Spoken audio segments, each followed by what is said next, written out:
कर दियो। चलो, नमस्कार दोस्तों, एक बार फिर से आपका स्वागत है हमारे YouTube चैनल पर। दोस्तों, हम पढ़ रहे थे, हमारा टॉपिक था शिक्षा व संस्कृति का अधिकार और मौलिक अधिकार चल रहे थे हमारे। तो मौलिक अधिकार में ये आज लास्ट पार्ट है। अब देखो, शिक्षा व संस्कृति का अधिकार, अनुच्छेद की बात करूं तो अनुच्छेद 29 से 30 दो ही आर्टिकल है इसके अंदर, दो के अंदर इसका क्या है, उल्लेख है। अब देखो, अनुच्छेद पहला है 29, अनुच्छेद 29। देखो, अनुच्छेद 29 में किस चीज का उल्लेख है? अनुच्छेद 29 में उल्लेख है अल्पसंख्यक,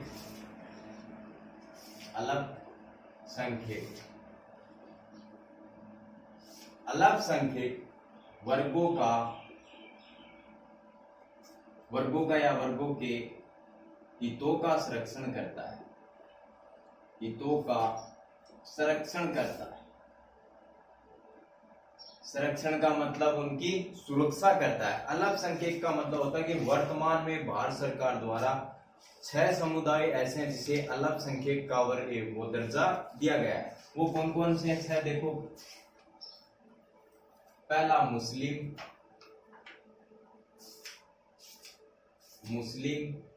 सिख है, ईसाई, बौद्ध, जैन है, एक कौन सा बच गया? पारसी। ये भारत के अंदर 6 ऐसे समुदाय हैं जिन्हें अल्पसंख्यक का दर्जा दिया गया है। इसका उल्लेख है कि अल्पसंख्यक वर्गों का हितों का क्या करता है? संरक्षण करता है, अनुच्छेद 29। और वर्तमान में कितने समुदाय को मान्यता या दर्जा प्राप्त है अल्पसंख्यक का? 6 ऐसे समुदाय हैं जिनको इस चीज का क्या है, दर्जा प्राप्त है। आगे देखो, इसके अंदर 2 पॉइंट लिखे गए हैं। पहला पॉइंट क्या बोलता है कि कोई भी अल्पसंख्यक वर्ग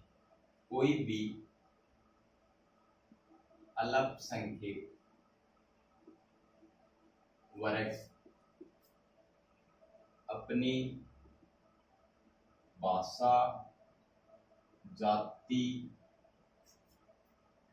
धर्म और संस्कृति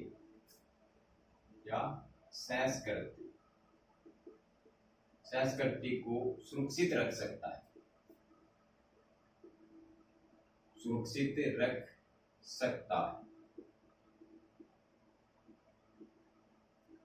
कहने का मतलब ये कि कोई भी अल्पसंख्यक वर्ग है, कोई भी इन समुदाय से, जैसे सिख हो, मुस्लिम हो, ईसाई हो, बौद्ध हो, जैन हो या फारसी, वो अपनी भाषा, जाति, धर्म, लिंग, मूल और वंश, इसको क्या कर सकता है? सुरक्षित रख सकता है। ठीक है, साथ साथ लिखते जाओ, आराम से समझेंगे। पहले दूसरा पॉइंट क्या है इसमें? दूसरा पॉइंट ये है कि जाति, धर्म, वही चीजें फिर से, जाति, धर्म, भाषा और संस्कृति, इनके आधार पर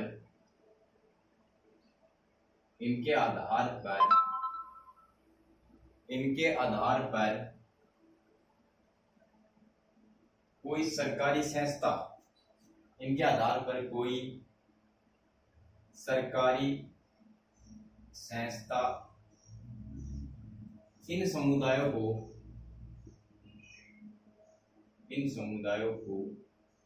प्रवेश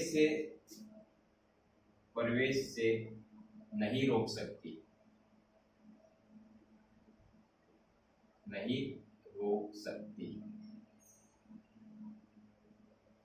अब सीधा समझो इस लाइन का। मतलब कोई भी सरकारी स्कूल है या सरकारी संस्था है, वो जाति, धर्म, भाषा और संस्कृति के आधार पर किसी भी समुदाय को, इन 6 में से इन समुदाय को प्रवेश से संबंधित रोक नहीं सकती है। ठीक, अब यह नहीं हो सकता जैसे कोई व्यक्ति ईसाई धर्म से है, अब वो सरकारी स्कूल में, जैसे सरकारी स्कूल का एग्जाम्पल ले लो, वहां पर एडमिशन कराता अपना सरकारी के अंदर, तो सरकारी संस्था उसे ये नहीं बोल सकती कि आप इस धर्म से हो तो आपका एडमिशन नहीं लिया जाएगा। ये उसे क्या है, संविधान के अंदर अधिकार है अनुच्छेद 29 के तहत। ये था अनुच्छेद 29 में। अब अगला है अनुच्छेद 30 या आर्टिकल 30। इसमें किस चीज का उल्लेख है? इसमें उल्लेख है कि अल्पसंख्यक वर्ग शिक्षा संस्थानों की स्थापना कर सकते हैं।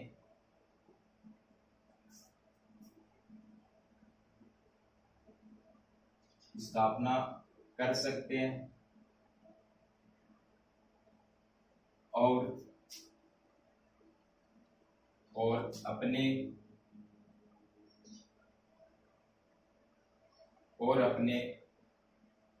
स्थापना कर सकते हैं और अपनी संस्थानों की अभिवृद्धि कर सकते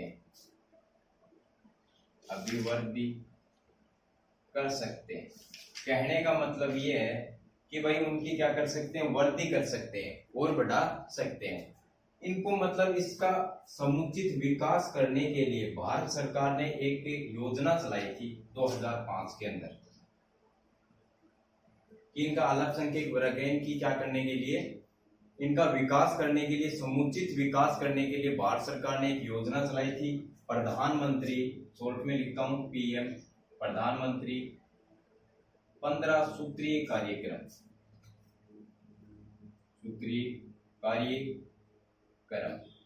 ये योजना चलाई थी कि इनका क्या हो, समुचित विकास हो। योजना का प्रारंभ की गई 2005 के अंदर। ये था शिक्षा व संस्कृति का अधिकार अनुच्छेद 29 और 30 के अंदर। देखो 29 में क्या है, अल्पसंख्यक वर्ग अपने हितों का संरक्षण कर सकते हैं। ठीक है, वर्तमान में अल्पसंख्यक में कितने समुदाय शामिल हैं? 6 हैं, मुस्लिम, सिख, ईसाई, बौद्ध, जैन, पारसी। इसके अंदर 2 पॉइंट लिखे गए हैं। पहला पॉइंट क्या बोलता है कि कोई भी अल्पसंख्यक वर्ग जाति, भाषा, धर्म और संस्कृति को क्या रख सकता है, सुरक्षित रख सकता है। दूसरा पॉइंट क्या बोलता है कि जाति, धर्म, भाषा, संस्कृति या इनके आधार पर कोई सरकारी संस्था इन समुदायों को प्रवेश से संबंधित नहीं रोक सकती है। अनुच्छेद 30 क्या बोलता है, अल्पसंख्यक वर्ग शिक्षा संस्थानों की स्थापना कर सकते हैं और अपनी उन संस्थानों क्या कर सकते हैं, अभिवृद्धि कर सकते हैं, उसे बढ़ा सकते हैं। और 2005 के अंदर केंद्र सरकार द्वारा एक योजना चालू की गई थी प्रधानमंत्री द्वारा, जिसे 15 सूत्रीय कार्यक्रम घोषित किया गया। ये था शिक्षा व संस्कृति का अधिकार अनुच्छेद 29 और 30।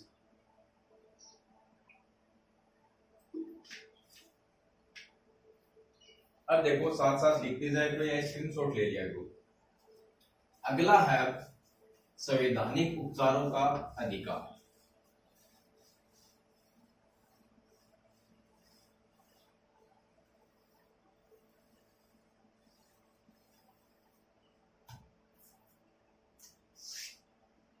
अगला क्या है हमारा टॉपिक, इसी के अंदर संवैधानिक उपचारों का अधिकार।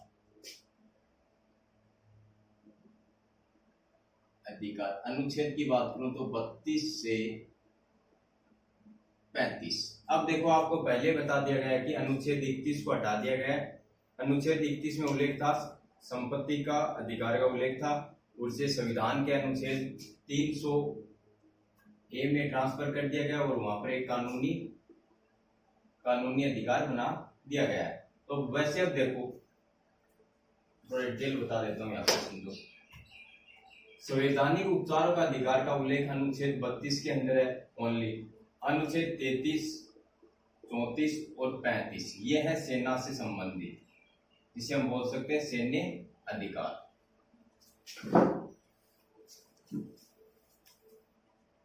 अब देखो संवैधानिक उपचारों का अधिकार।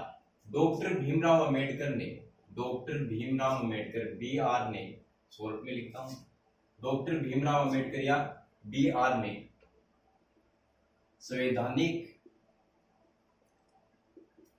संवैधानिक उपचारों का अधिकार को संविधान की आत्मा कहा। संविधान की आत्मा कहा।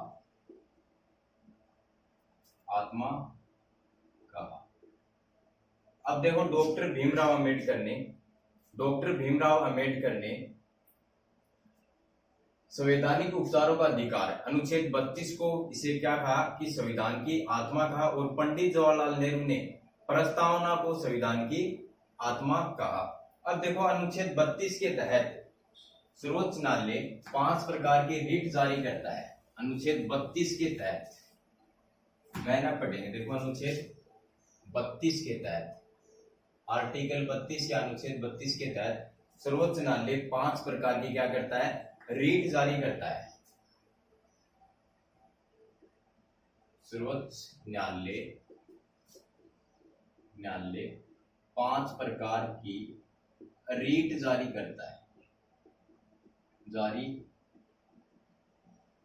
सर्वोच्च न्यायालय। अनुच्छेद 32 के तहत सर्वोच्च न्यायालय 5 प्रकार की क्या करता है, रीट जारी करता है। इन देखो पहली करता है बंदी प्रत्यक्षीकरण।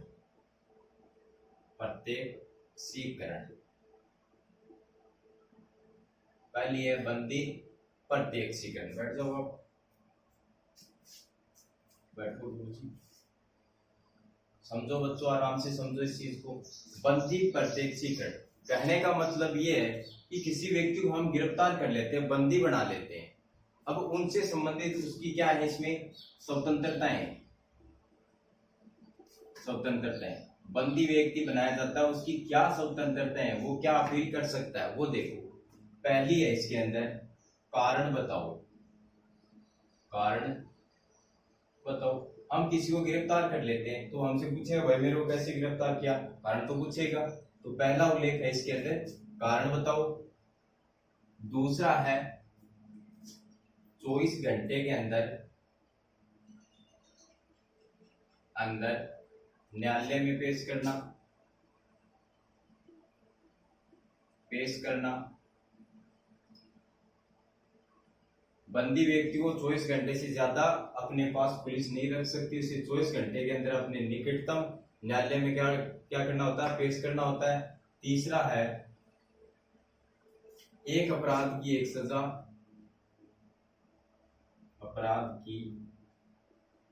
सजा। चौथा है अपराध करते समय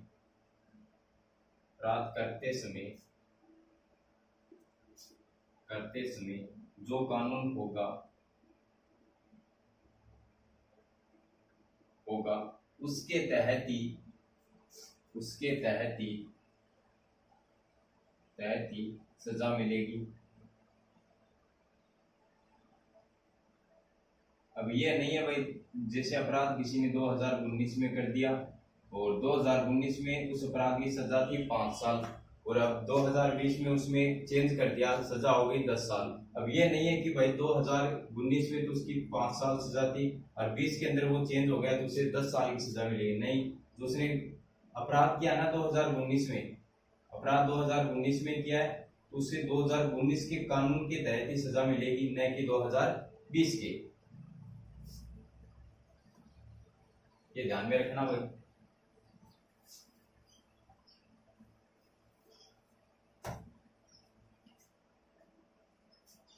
आगे देखो, पहला होगा कारण बताओ, दूसरा 24 घंटे के अंदर न्यायालय में पेश करना, एक अपराध की एक सजा, ठीक, और एक अपराध की एक सजा होगी। और अगली है कि अपराध करते समय जो कानून होगा उसके तहत ही क्या मिलेगी, सजा मिलेगी। अब देखो एक है 5वां इसके अंदर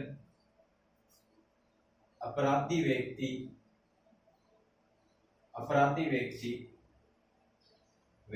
अपने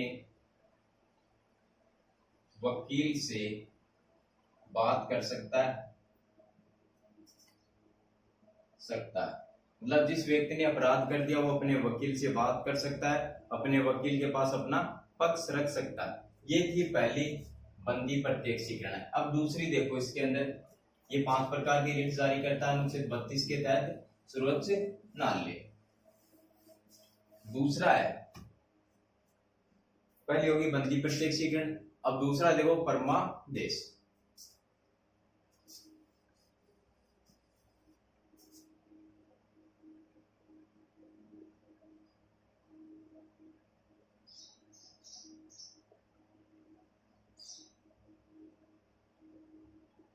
परमादेश, ये देखो परमादेश, जब कोई लोक अधिकारी लोक अधिकारी का मतलब होता है भाई सरकारी कर्मचारी। लोक अधिकारी इसका मतलब होता है सरकारी कर्मचारी। जब कोई लोक अधिकारी अपने क्षेत्र से बाहर जाकर कार्य करता है, अपने क्षेत्र से बाहर जाकर कार्य करता है तो उसे रोकने के लिए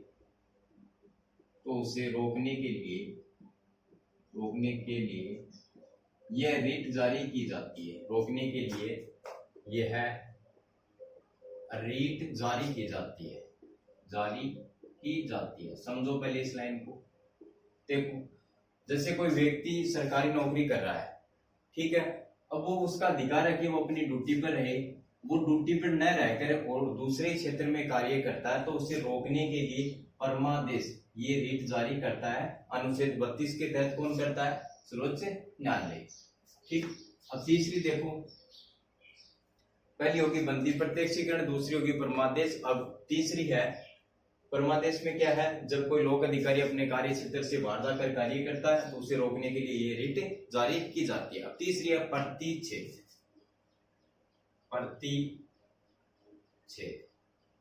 तीसरी क्या है? प्रतिच्छेद। इसे समझो, प्रतिच्छेद क्या चीज होती है? जब नीचे का न्यायालय जब नीचे का न्यायालय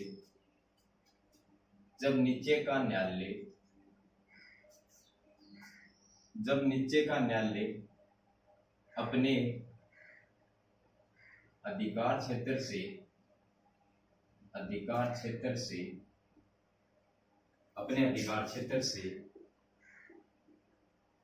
बाहर जाकर कार्य करता है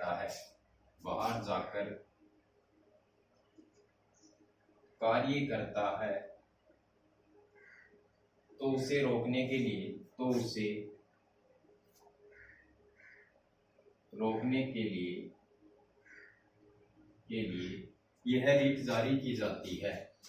यह रीट जारी की जाती है। देखो, तीसरी है प्रतिच्छेद, मतलब किसी चीज में प्रतिच्छेद करना, काटना। जब नीचे का न्यायालय मतलब सर्वोच्च न्यायालय से जो नीचे के न्यायालय होते हैं छोटे, नीचे का न्यायालय अपने अधिकार क्षेत्र से बाहर जाकर कार्य करता है तो उसे रोकने के लिए अनुच्छेद 32 के तहत सर्वोच्च न्यायालय कौन सी रीट जारी करेगा? प्रतिच्छेद रीट जारी करेगा। अब देखो, चौथी है उत्प्रेक्षण। चौथी क्या है? उत्प्रेक्षण। ये ऊपर वाले मिटा देता हूं। चौथी है उत्प्रेक्षण।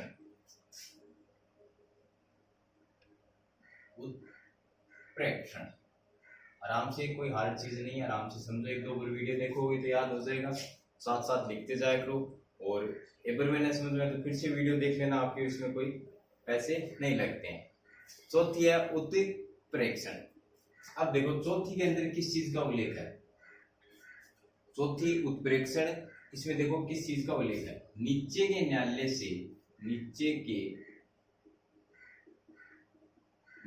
से वाद विवाद वाद विवाद से संबंधित, वाद विवाद से संबंधित कोई दस्तावेज मंगवाने के लिए, दस्तावेज मंगवाने के लिए यह रीट जारी की जाती है। मंगवाने के लिए यह रीट जारी की जाती है। अब देखो, सर्वोच्च न्यायालय अपने नीचे के न्यायालय से कोई वाद विवाद की फाइल होती है या कोई दस्तावेज होता है, वो मंगवाने के लिए किस रीट का प्रयोग करेगा? उत्प्रेक्षण ये रीट जारी करता है। अब देखो लास्ट है पांचवी, लास्ट पांचवी देखो, पांचवी है अधिकार परीक्षा। अधिकार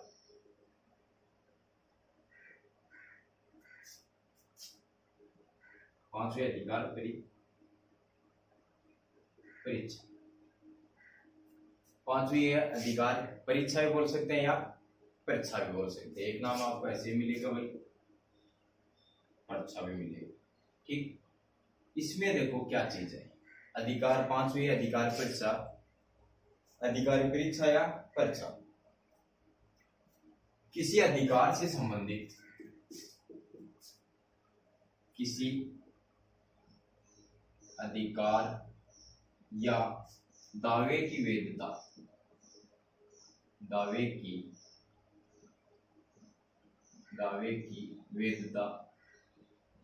वैधता से संबंधित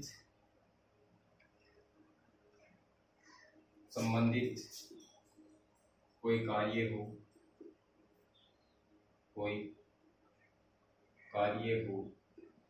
तो यह रीट जारी की जाती है।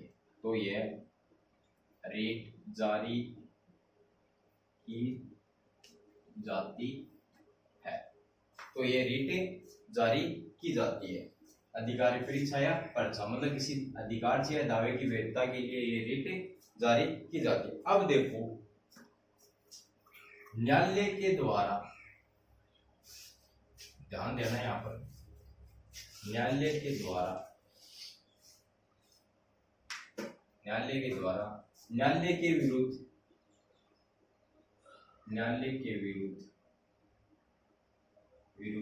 कौन सी रीट जारी की जाती है? आपसे पूछ ले कोई, कौन सी रीट जारी की जाती है? रीट जारी की जाती है। अब देखो, न्यायालय के द्वारा न्यायालय के विरुद्ध कौन सी रीट जारी की जाती है? तो इसमें दो रीट जारी की जाती है, एक तो प्रतिषेध और दूसरी है उत्प्रेक्षण। ये दो रीट है न्यायालय के द्वारा और न्यायालय के विरुद्ध जारी की जाती है। एक तो प्रतिषेध है और दूसरी है उत्प्रेक्षण। अब देखो, ये तो था हमारा अनुच्छेद 32। अब 33 और 34 में देखो क्या चीज है, वो सेना से संबंधित है, तो सैन्य अधिकारी से बोला जाता है।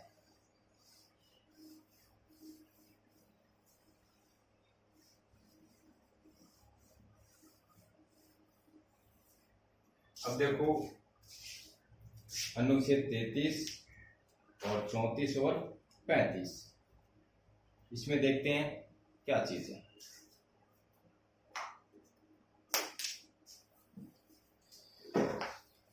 अनुच्छेद 33, 34 और 35 तीन है। अनुच्छेद 33 में सैनिक व अर्धसैनिक बलों से संबंधित है। सैनिक व अर्धसैनिक बलों से संबंधित है। अनुच्छेद 33 और अनुच्छेद 34, सेना विधि लागू हो या मार्शल लागू हो तब अनुच्छेद इसका मूल अधिकारों का प्रावधान, सेना लागू हो या मार्शल लॉ हो तो मूल अधिकारों का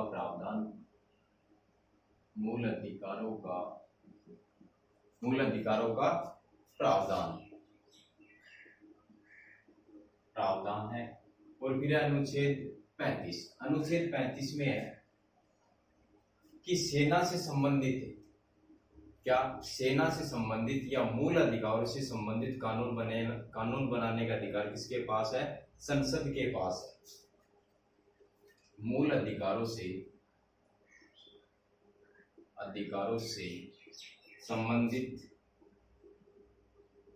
संबंधित कानून बनाने का अधिकार किसके पास रखा है? संसद के पास। अधिकार किसके पास है? संसद के पास है। मूल अधिकारों से संबंधित कानून बनाने का अधिकार किसके पास है? संसद के पास है। अब देखो मूल अधिकारों का रक्षक कौन है भाई? मूल अधिकारों का रक्षक का मतलब होता है इनकी सुरक्षा कौन करता है? मूल अधिकारों का रक्षक इनकी सुरक्षा कौन करता है? तो इनकी सुरक्षा करता है तो सर्वोच्च न्यायालय और दूसरा है उच्च न्यायालय। दूसरा कौन सा है? उच्च न्यायालय। फिर से देखो अनुच्छेद 33 में सैनिक व अर्धसैनिक बलों से संबंधित है। 34 में सेना विधि लागू हो या मार्शल लॉ लागू हो तो मूल अधिकारों का प्रावधान है। अनुच्छेद 35 में मूल अधिकारों से संबंधित कानून बनाने का अधिकार किसके पास है? संसद के पास है। और मूल अधिकारों का रक्षक किसे माना गया है? रक्षक इनकी सुरक्षा कौन करता है? सर्वोच्च न्यायालय या उच्च न्यायालय। ये था आपका मौलिक अधिकार। और आज मौलिक अधिकार का ये टॉपिक क्या हो गया? खत्म हो गया। फिर मिलते हैं नेक्स्ट क्लास में और नया टॉपिक आप लेके आएंगे आपके सामने। अगर हमारा वीडियो आपको अच्छा लगे तो दोस्तों शेयर जरूर करना है, लाइक भी करना है और कमेंट करना है और चैनल को सब्सक्राइब करना है। ठीक है दोस्तों, धन्यवाद। फिर मिलते हैं।